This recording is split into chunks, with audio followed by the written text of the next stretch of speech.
अस्सलाम वालेकुम, मैं हुसैना खान 24/7 कराची न्यूज़ के साथ। हम इस वक्त मौजूद हैं मुस्लिम फंक्शनल लीग के ऑफ़िस में। हमारे साथ यहाँ पर चौधरी तनवीर साहब मौजूद हैं।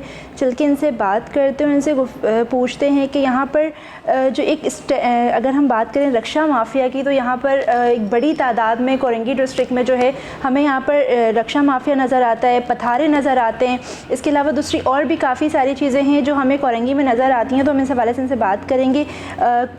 चौधरी तनवीर साहब जो हैं ये डिस्ट्रिक्ट कोरंगी के प्रेसिडेंट भी हैं, तो इनको इस बारे में बहुत अच्छे से भी इन्होंने बात करते हुए इन्होंने ये भी मुझे बताया कि एक बड़ा ऑपरेशन जो है इन्होंने यहाँ पर किया है, तो इस हवाले से इनसे पूछेंगे। अस्सलाम वालेकुम सर। वालेकुम कैसे हैं सर आप? अल्लाह का शुक्र, आप सुनाएं। अल्लाह का शुक्र।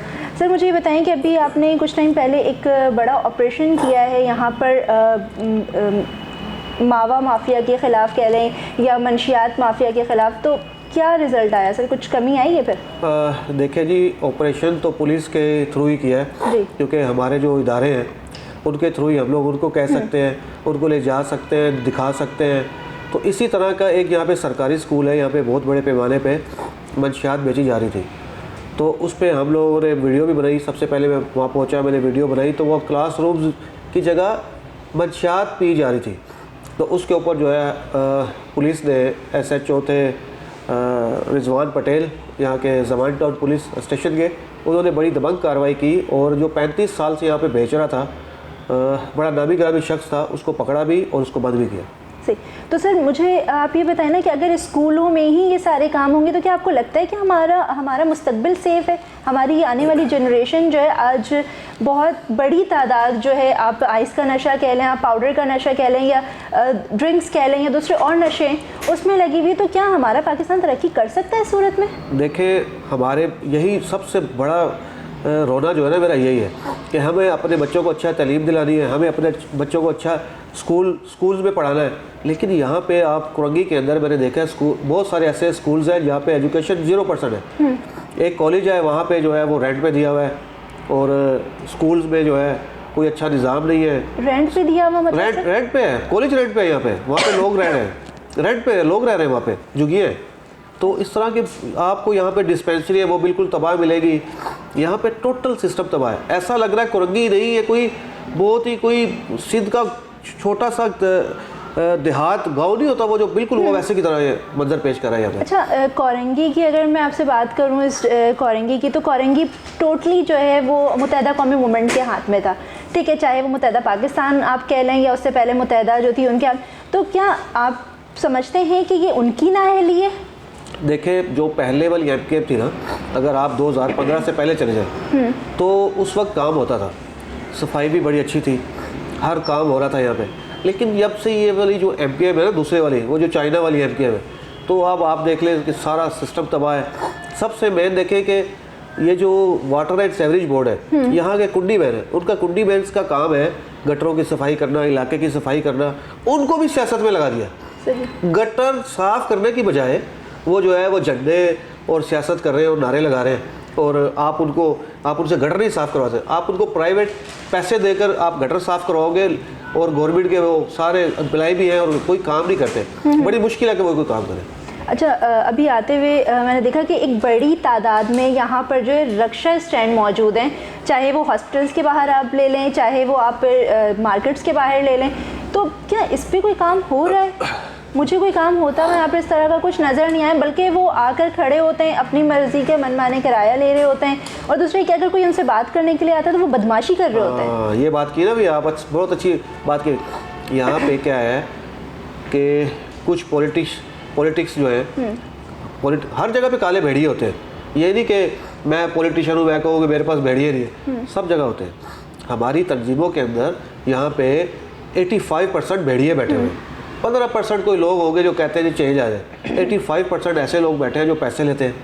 इसी तरह रिक्शा स्टैंड्स हैं, जगह जगह आपने देखा होगा यहाँ पे रिक्शा माफियाज़ हैं, रिक्शे खड़े हुए। आपको जैसे 5 नंबर पुल है, कोरंगी 5 नंबर का पुल है, वहाँ आपको मिलेगा 300-400-500 रिक्शे खड़े हुए हैं, पूरा जाम किया हुआ है, एम्बुलेंस नहीं जा सकती, वो एम्बुलेंस फंस जाती है, ट्रैफिक जाम है, पूरी ट्रैफिक जाम है। कोरंगी 2.5 नंबर ले लें, इसी तरह आप अल्लाह वाला टाउन का कॉर्नर ले लें, इसी तरह आप लांडी चले जाएँ, मुख्तलिफ एरियाज़ में रोड जाम्स किए हुए हैं। आप शाम के 4 बजे के बाद से आप अपने रोड पे आप सही तरह आ नहीं सकते। मतलब आने में आपको बड़ी दुश्वारी होती है, एम्बुलेंस से फंस जाती है।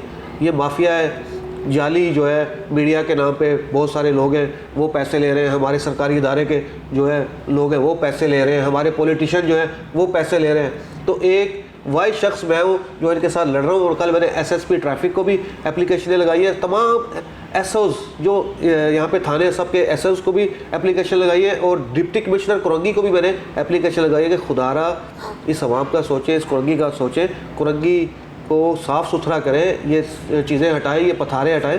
तो अब देखें अब चेंज आता नहीं आता। आपने अभी बात की कि आपने एसओ से बात की है, तो एसओ तो वो बात करने के लिए अगर नॉर्मली मीडिया पर्सन उनके पास चला जाए ट्रैफिक के हवाले से बात करने, वो कहते हैं कि हमें आला हुकाम की तरफ से परमिशन नहीं है। अच्छा, जब उनको आप 150 के नोट दे रहे होते हैं, क्या उस चीज़ के लिए उनको परमिशन होती है आला हुकाम से? यही तो बात है ना, यही आप इनसे पूछे ना जाके, ये जो रिक्शे चल रहे हैं क्या इनके पास परमिट है?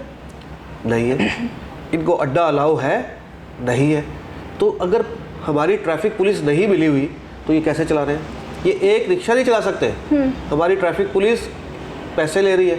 मज़े की बात यह है कि मैं एसओ को अभी मैंने कॉल की कि मैंने कहा ये हटवाएं, अगले ने आगे जाके उसको बता दिया अड्डे वाले को। अड्डे वाला मुझे मेरे दोस्तों से फ़ोन करवा रहा है कि पैसे ले लें, ये कर लें, वो कर लें, महीना बांध लें।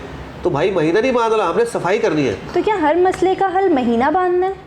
यहाँ तो यही है। मैंने तो जिस चीज़ में गया हूँ वो कहते हैं हफ्ता ले लो, महीना ले लो। गुटखा माफिया है वो भी यही कहता है, रिक्शा माफिया है वो भी कहता है, मंशियात फरोश है वो भी यही कहते हैं। यहाँ तो अजीबो गरीब माहौल है यहाँ पे। तो मतलब फिर तो ये तो सीधा सीधा मुत्तहदा की नाअहली है, क्योंकि वो इनके हाथ में था। एक कोरंगी एक टाइम से यहाँ पर जो है मुत्तहदा के हाथ में है, या फिर आप ये कह लें कि पीपल्स पार्टी का भी यहाँ पर एक नाम है। तो क्या इन्होंने शुरू से ही यहाँ पर ये निज़ाम रखा है कि भत्ता लो और अपना काम करो, यहाँ पर अगर मर्डर भी हो जाए तो वो भत्ता लो और फिर जाने दो? बस ऐसा ही है यहाँ पे, निज़ाम सारा ठीक नहीं है।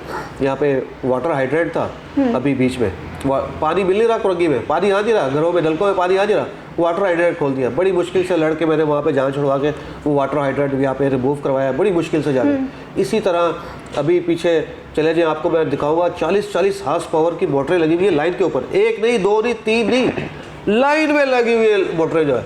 वहाँ से ये माफियाज हैं वो पानी बेच रहे हैं। एक एक आदमी के पास 1200 घर है, एक घर से 1000 रुपया 800 रुपये लेते हैं। तो आप सोचें कितना पैसा आ रहा है इनको महीना। तो ये सारे मिले हुए हैं यहाँ पे। अच्छा, दूसरा सर मैं बल्दियात के हवाले से आपसे ये बात करूँगी कि अभी आपको क्या लगता है बल्दियाती इलेक्शन 15 की जो डेट दी है, तो क्या इलेक्शन होते हुए नज़र आ रहे हैं आपको? देखिए हमें तो तैयारी जो है ना पूरी करनी चाहिए। अब एक बात है कि आखिरी दिन वो कह देंगे कल इलेक्शन है, मुझे तो लगता तो नहीं है, क्योंकि ये इनकी एमकेएम और पीपल्स पार्टी एक ही सिक्के के दो रुख हैं। क्योंकि ये शुरू से आप देखें दोनों ही जमातें करप्ट हैं, दोनों मिली हुई हैं आपस में। इनको उनके सारे मामलात पता है, उनको इनके मामलात पता है। अच्छा, फिर मज़े की बात यह है कि जो इदारे हैं, हमारे इदारे जो हैं बल्दियात के हैं, वाटर बोर्ड है, जो भी इदारे हैं उसमें बोग्स मुलाजमीन है, वो इनके भी हैं वो उनके भी हैं। तो ये दोनों मिले हुए हैं, दोनों ही मिले हुए हैं। तो ये कभी नहीं चाहते कि चेंज आए, ये कभी भी नहीं चाहते कोई तीसरा थर्ड पर्सन आ जाए, ये कभी भी नहीं चाहते, क्योंकि इनकी पैदागिरी बंद हो जाएगी, इनका पैसा बंद हो जाएगा, इनके मुलाजमीन वो जो फेक मुलाजमीन है वो निकाल दिए जाएंगे।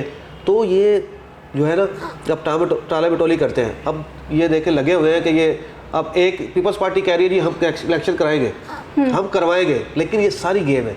ये मुश्किल है कि इलेक्शन कराएं, लेकिन हम तैयारी करेंगे और तैयारी करके रखेंगे। अगर हो जाते हैं तो इंशाल्लाह ताला इनको सरप्राइज़ देंगे। यहाँ पर हम लेते हैं एक छोटा सा ब्रेक, मज़ीद इनसे सवालात करेंगे इलेक्शन के हवाले से भी, बल्दियात के हवाले से। दूसरा ये कि कोरंगी में पेश आने वाले मज़ीद मसलों पे भी इनसे बात करेंगे।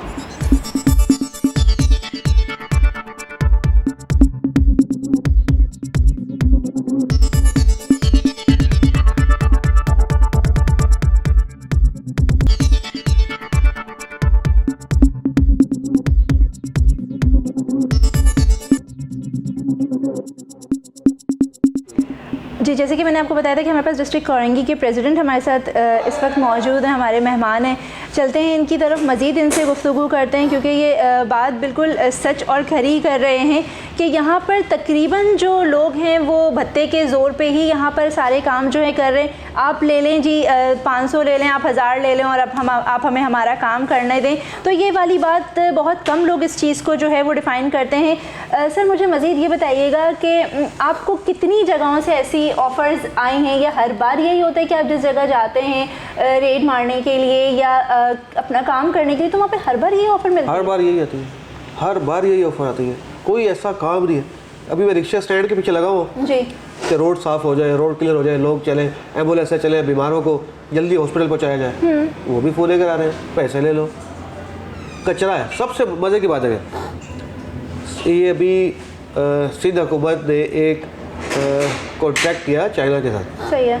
सिंध सॉल्ट वेस्ट मैनेजमेंट एक बनाया ना, कितनी बड़ी बड़ी छलांगे लगा रहे थे कि हमने बड़ा अच्छा काम कर दिया, हमने बड़ा अच्छा काम कर दिया, हम गाड़ियाँ ले आए, हम कचरा उठवा रहे हैं, हम घर घर जा रहे हैं। कहाँ गया वो? 2 दिन नजर आई, तीसरे दिन नहीं नजर आई। अब गधे नज़र आ रहे हैं आपको, गाड़ियों की जगह अरबों खरबों रुपए के गधे नज़र आ रहे हैं आपको। वही हो गया। अब वो जो गाड़ियाँ इनके जो है ना यूसी के जो इंचार्ज हैं वो उनके साथ मिल गए, ठीक है, कचरा उठाने वालों के साथ। पहले उनको भगाया। अच्छा, उनकी एनओसीज भी मैंने कैंसिल करवाई थी डिप्टी कमिश्नर कुरंगी से कह के, जो पहले वाले डिप्टी कमिश्नर कुरंगी थे उन तमाम की एनओसीज भी मैंने कैंसिल करवाई। सही। हमने उनको सपोर्ट भी किया। हमने बोला भाई इस आवाम को कोई सहूलत दो, घर घर से जाकर कचरा उठाओ। अब मज़े की बात यह है इन्हीं के लोग उनके साथ मिल गए, वो इनको पैसों पे रख लिया उन्होंने। अब वो घर घर से तो कचरा नहीं उठाते, बाहर एक पॉइंट बनाया हुआ, बोलता है यहाँ आप कचरा फेंक दे और हम यहाँ से उठा लिया करेंगे। सही। अब उनके पैसे बन गए और ये भी तो मनसूबा फ्लॉप हो गया। फेंकना, आपको अभी भी लगता है कि कचरा उस स्टैंड पे फेंका जा रहा है? अक्सर और बेशतर क्या मतलब नॉर्मली ये होता है कि कचरा आपने चलते चलते यूं बाइक पे से फेंका और आप आगे निकल गए, आपको ये नहीं पता कि पीछे वाला जो आने वाला शख्स है वो नमाजी है या वो नमाज पढ़ने जा रहा है। यही हाल था यहाँ पे हमारे ऑफिस के आगे ना, यकीन माने इतना कचरा था और लाइनें बंद थी। मैंने वाटर बोर्ड से कहा, इतनी लड़ाई की मैंने, इतनी लड़ाई की, एंड दिए उन्होंने कोई 100 रुपये का काम नहीं किया। फिर मुझे मस्जिद है, मस्जिद की बुनियादों में पानी जा रहा था, गटर का पानी लाइनों में नहीं जा रहा था, तमाम घरों का पानी मस्जिद की बुनियादों में जा रहा था। मैंने अपनी जेब से 11-12 लाख रुपए खर्च करके तो ये पूरे काम की नाअहली नहीं है? एक नंबर का नाअहल इदारा है वाटर बोर्ड, एक नंबर का नाअहल इदारा है। हाँ, लेकिन इसमें पानी के ऊपर मैंने जब आवाज़ उठाई, हाइड्रेंट्स बंद कराए, इसके ऊपर उठाए, इसमें एक अच्छे लोग भी हैं कुछ जिसको मैं बुरा समझता था, जिनको मैं सबसे बुरा समझता था और मैं जो है उनको ऊपर आवाज़ उठाता था। बल्क का इदारा है यहाँ पे, जिनके पास बड़ी लाइन है और वो डिस्ट्रीब्यूशन देते हैं इनको दूसरे वाले, उन्होंने बड़ा कोऑपरेट किया। जिन जिन इलाकों में पानी नहीं था उन्होंने 3-4 इलाकों में पानी लेकर आए, उन्होंने करेक्शंस भी करवाए और वहाँ का मसला भी हल किया। जिनको मैं बुरा समझता था वो अच्छे निकले, जिनको अच्छा समझता था वो बुरे निकले। अच्छा सर, मुझे ये बताएं कि रोड्स का जो हाल है बहुत बुरा हाल हुआ है कि अगर ट्रैफिक जैम हो जाए तो एम्बुलेंसेस तो इतनी बुरी तरह फंसती हैं कि अगर इमरजेंसी में जाने वाला पेशेंट हो तो शायद उसकी रास्ते में ही डेथ हो जाए। तो सड़कों के हवाले से क्या आपकी पार्टी कोई काम कर रही है? क्योंकि अभी तक यहाँ पर पीपल्स पार्टी या फिर मुत्तहदा तो काम करती हुई पिक्चर ज़रूर बनवा लेते, काम करते हुए नज़र नहीं आ रहे। देखिए, हमारी पार्टी पिछले 14 साल से अपोजिशन में, हमें तो जरदारी साहब ने कितनी बार पीर साहब पगारा को बनाने की कोशिश की कि हुकूमत में आए, हमारे साथ बैठे। तो हम ये करप्ट लोग हैं, करप्ट ज़्यादा लोग हैं, हम इनके साथ क्यों बैठे? हम अपना भी मयार ख़राब करेंगे इनके साथ बैठ के? तो हमने तो नहीं इनके साथ बैठे और सिंध हुकूमत में हम अपोजिशन में। अच्छा, ये कहते हैं आप, इनकी वो मैडम है शैला रज़ा, वो कहती हैं जमहूरियत का हुस्न अपोजिशन होती है, जमहूरियत का हुस्न अपोजिशन होती है। लेकिन इनको इतना भी तो पता होना चाहिए कि मैडम जब आप ब्यूटी पार्लर जाती है और सुर्खी पाउडर लगवाती है या वहाँ पे कोई ऐसा कोई काम करती है, जाके कटिंग भी करे, कुछ भी होते हैं, तो पैसे देती है ना, बिल्कुल, तभी तो खूबसूरत बन के वहाँ बैठती है ना, सिंध असम्बली चलाती है ना। तो इसी तरह अपोजिशन के जो MPAs हैं उनको पैसे दें, उनको फंड्स दें। जो आप उनका फंड्स घपन कर गए, आपने कौन से MPA को हमारे फंड्स दिया? किसी एक MPA को फंड नहीं दिया, आप हमारे सारे फंड्स जो है वो खा गए हैं। ये हमारे सारे फंड्स खा गए और ये हमें फंड्स देते तो हम अपने इलाकों में लगाते ना। जो हमारे MPAs हैं, हमारे MPAs को 100 रुपये का भी फंड नहीं देगा, एक 100 रुपये का भी फंड नहीं देगा। अच्छा, फ़ंड की आप बात कर रहे हैं तो मैं उस पर ही मुझे एक बात याद आई कि अभी एक अनाउंसमेंट हुई थी ट्रैफिक वालों की साइड से कि सुबह 6 बजे से रात 11 बजे तक हैवी ट्रैफिक्स जो हैं वो रोडों पर नहीं आएंगी ट्रैफिक हादसात की बिना पर, ठीक है। लेकिन अभी मैंने आते हुए देखा इस रोड पर ट्रॉलर्स भी चल रहे हैं, इस रोड पर जो है वो हैवी ट्रैफिक भी है। मतलब उस ट्रैफिक में तो एक मामूली सा बाइक वाला जो है वो तो चूंटी है। हाँ बिल्कुल। तो वो क्या बाइक से जो घर से सुबह निकल रहा है वो ये सोच कर के 2 पैसे कमाकर अपने घर वालों के लिए रात को जो है वो जो भी थोड़ी बहुत ग्रॉसरी है वो लेकर जाएगा और अपने बच्चों को पालेगा, तो क्या इसका ये कसूर है कि वो बाइक पर है? ये आपको मैं बताता हूँ, जब ऐसा कोई ऑर्डर पास होता है ना तो उसका टोटली फ़ायदा पुलिस को होता है। अगर आपने एक टैंकर से ऑर्डर से पहले 200 रुपये लेना है, तो जब आपका ऑर्डर निकल गया ना कि आपने 11 बजे के बाद लेकर आना टैंकर, और वो अगर 10 बजे 7 बजे 6 बजे टैंकर रोड पे लेकर आ रहा है, तो उसने 1000 रुपये देना है, उसने 1000 रुपये। ईदी किसकी हो गई? पुलिस की। इसी तरह गुटखा माफिया, कितना सख्त बैन है सुप्रीम कोर्ट की तरफ से।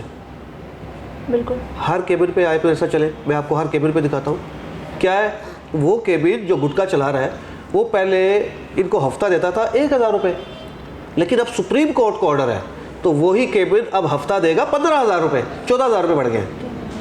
तो ईद किसकी हो गई? पुलिस की। तो ये क्या है, जितने भी जो ऑर्डर्स आते हैं ना, मतलब आपके कहने का मतलब ये है कि ये वर्दी में काले भेड़िए हैं। हाँ बिल्कुल है, बिल्कुल है, वाज़ेह कह रहे हैं। बिल्कुल है भाई, मैं दिखाता हूँ, चले मेरे साथ, मैं आपको विजिट करवाता हूँ। मैं आपको एक एक जगह दिखाऊंगा, केबिन्स दिखाऊंगा जहाँ पे गुटखा बिक रहा है, कहीं नहीं ख़त्म हुआ, चले मेरे साथ। लेकिन क्या है कि जो केबिन्स का हफ्ता 1000 आता था वो 15,000 10,000 रुपये। तो आपको नहीं लगता कि इन चीज़ों के सिर्फ चंद पैसों के लिए हमारी जनरेशन तबाह हो रही है, पूरी हमारा मुस्तकबिल बर्बाद हो रहा है? इन्होंने कैंसर, लोगों को कैंसर करवा दिया। आप देखें, आप कैंसर हॉस्पिटल जाएँ, एक दिन विजिट रखें कैंसर हॉस्पिटल, वहाँ पे ऐसी माएँ, हमारी बहनें ऐसी हैं, यकीन माने, जिनके पास दवाइयों के पैसे नहीं है। बिल्कुल है नहीं, यकीन माने। लोग हमें भी फ़ोन करते हैं कि भाई हमें कोई, हमारे पास ऐसा कोई फ़र्ज़ नहीं है, फिर भी हम एक दोस्तों यारों से मिलकर कोई ना कोई हेल्प कर देते हैं। लेकिन यकीन माने बड़ा दिल दुखता है, खुदा की कसम बड़ा दिल दुखता है। लोगों के पास पैसे नहीं है, ट्रीटमेंट नहीं करवा सकते, लोग मर रहे हैं, गुटखे से कैंसर हो रहा है, लेकिन यहाँ पे जो है बिक रहा है, सरेआम बिक रहा है। आपको क्या लगता है अगर 15 तारीख को इलेक्शन होते हैं तो आप कौन सी पार्टी ऐसी है जिसको आप देख रहे हैं कि वो अगर आती है तो हमारे कराची का जो है वो मुस्तकबिल संवर जाएगा, या हमारे कराची के रोड संवर जाएंगे? देखिए भाई, बलदियाती इलेक्शन अगर कोई भी पॉलिटिकल पार्टी जीत जाती है ना, कोई भी जीत जाती, अव्वल तो MK और पीपल्स पार्टी तो जीतेगी नहीं। PTI या जमात इस्लामी यहाँ भी जाती है, तो फंड्स किससे लेने पड़ेंगे? सिंध हुकूमत से। वो फंड्स देंगे नहीं, काम होगा नहीं। तो इंशाअल्लाह ताला 6 महीने के बाद सिंध में इलेक्शन है, जनरल इलेक्शन आ रहा है ना, टर्न पूरा हो रहा है, 6 से 8 महीने में इलेक्शन है। तो इंशाअल्लाह ताला इस बार आप सिंध में चेंज देखेंगे, और GDA के प्लेटफॉर्म से हमारे कैंडिडेट्स पहले भी जीते थे। 2018 में भी सबसे बड़ी धांधली हमारे साथ हुई थी, सबसे बड़ी धांधली हमारे साथ होगी। तो इंशाअल्लाह ताला इस बार हम भरपूर और धांधली को दिमाग में रख कर, और एक एक चीज़ हम भी सीख गए, उस पे हम लोग अपना वर्क कर रहे हैं और उस पे उतरेंगे, और इंशाअल्लाह ताला सिंध में चेंज लेकर आएंगे। हुकूमत चेंज होगी तभी जो होगा ना काम होगा, वरना नहीं होगा। जी, इस वक्त हमारे साथ डिस्ट्रिक्ट कोरंगी के चेयरमैन मौजूद थे। इन्होंने कहा कि इलेक्शन अगर होते भी हैं तो फंड्स देना सिंध गवर्नमेंट का काम है, सिंध गवर्नमेंट फंड्स देगी नहीं, काम होगा नहीं। अव्वल तो ये इनका कहना ये है कि बल्दियाती इलेक्शन जो हैं वो होते नज़र आ नहीं रहे। दूसरा ये कि कोरंगी जो है वो मेन कोरंगी की अगर हम बात करें तो ये एक जो है जराइम पेशा अनासर का गढ़ बन चुका है। यहाँ पर मंशियात फरोश आपको मिलेंगे, यहाँ पर जो है भत्ता माफिया आपको मिलेगी, यहाँ पर स्टैंड माफिया आपको मिलेंगे। अगर कोई यहाँ पर जाकर काम करना चाहता है तो उनको बाकायदा मज़ीद आगे से ऑफ़र की जाती है कि जनाब आप जो है चंद हज़ार ले लें और हमारा जो काम है उसको इसी तरह से जो है वो आप चलने दें। क्यों? क्योंकि उनकी उससे रोज़ी लगी हुई है। लेकिन दूसरे जो रोड पे चलने वाले हैं, अगर उनके साथ पीछे एम्बुलेंस है, एम्बुलेंस के साथ अगर कोई अल्लाह ना करे उसमें कोई मरीज़ है कि जिसको इमरजेंसी है, तो उसका क्या कसूर है इसमें? कल मिलेंगे किसी नए मेहमान के साथ, जब तक मुझे दें इजाज़त, अपना रखिएगा बहुत ख्याल। अल्लाह हाफ़िज़।